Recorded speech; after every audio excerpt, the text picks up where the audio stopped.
नमस्कार, मैं हूं आपके साथ मेनका चौधरी और इस वक्त बात होगी कि कैसे 2024 के लोकसभा चुनाव ने राजनीतिक दलों को मालामाल कर दिया। देश में चुनाव लड़ना आसान काम नहीं होता, ये हम सभी जानते हैं। ब्लॉक स्तर का इलेक्शन हो या पंचायत इलेक्शन, विधानसभा चुनाव हो या फिर लोकसभा चुनाव, मेहनत के साथ साथ खर्चे भी बहुत होते हैं। लेकिन साल 2024 के लोकसभा चुनाव में ऐसा खेल हुआ कि 22 राजनीतिक दलों की संपत्ति पहले से ज़्यादा हो गई।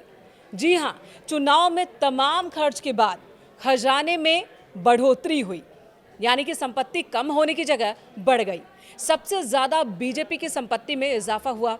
चुनाव आयोग को जो जानकारी दी गई है उसके मुताबिक 2024 में लोकसभा और 4 राज्यों के विधानसभा चुनाव से पहले बीजेपी की कुल संपत्ति थी 5,922 करोड़ रुपए, जो चुनावों के बाद 10,107 करोड़ रुपए हो गई। ये कैसे हुआ? पूरा गणित हम आपको समझाएंगे, लेकिन इससे पहले जानते हैं और कौन कौन से मुख्य राजनीतिक दल हैं जिन्हें चुनावों के दौरान आर्थिक लाभ हुआ। कुल 22 में 6 पॉलिटिकल पार्टीज के नाम इस वक्त मैं आपको बता रही हूं।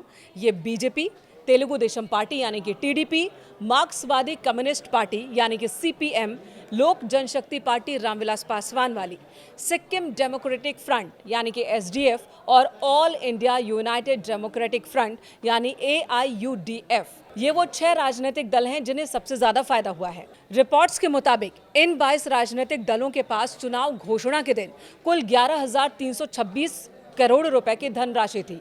चुनावी प्रक्रिया के दौरान इन्होंने 7,416 करोड़ रुपए जुटाए, चंदा के जरिए या फिर दूसरे माध्यमों से। भारी भरकम राशि चंदे के तौर पर राजनीतिक दलों को मिली, लेकिन इन्होंने खर्च किए महज 3,861 करोड़ रुपए। और इस तरह से चुनाव समाप्त होने के बाद इन दलों की संपत्ति में 3,000 करोड़ रुपए से ज्यादा का इजाफा हो गया। हालांकि कांग्रेस के साथ ऐसा नहीं हुआ। लोकसभा चुनाव के बाद बीजेपी जहां और अमीर हो गई, वहीं कांग्रेस का बैलेंस कमजोर हो गया। चुनाव से पहले बीजेपी के पास कुल 5,922 करोड़ रुपए थे। चंदे और दूसरे सोर्सेज से बीजेपी ने सबसे ज्यादा 6,268 करोड़ रुपए जुटाए, यानी कि पहले जितने पैसे थे उससे कहीं ज्यादा चंदे में जुटा लिए। लेकिन खर्च कितना किया? महज 1,738 करोड़ रुपए। और इस तरह पार्टी के खाते में 4,185 करोड़ रुपए की वृद्धि हो गई और चुनाव के बाद बीजेपी की संपत्ति 10,107 करोड़ रुपए की हो गई। वहीं दूसरे दलों की बात की जाए तो टीडीपी की संपत्ति में 65.4 करोड़ रुपए, सीपीएम की संपत्ति में 8 करोड़ रुपए, एलजेपी आरवी की संपत्ति में 9.9 करोड़ रुपए और एसडीएफ की संपत्ति में 76 लाख रुपए और एआईयूडीएफ की संपत्ति में 3,60,000 रुपए की बढ़ोतरी हुई है। हालांकि कांग्रेस की माली हालत पहले से कहीं ज्यादा खराब हो गई। पार्टी 90वें स्थान पर थी, खिसक कर 12वें पर पहुंच गई। Commonwealth human rights initiative CHRI के निदेशक वेंकटेश नायक ने यह विश्लेषण तैयार किया है और उनके मुताबिक 22 प्रमुख राजनीतिक दलों के कुल क्लोजिंग बैलेंस, नकद और बैंक जमा राशि उनके चुनावी ओपनिंग बैलेंस से 31% ज्यादा थी।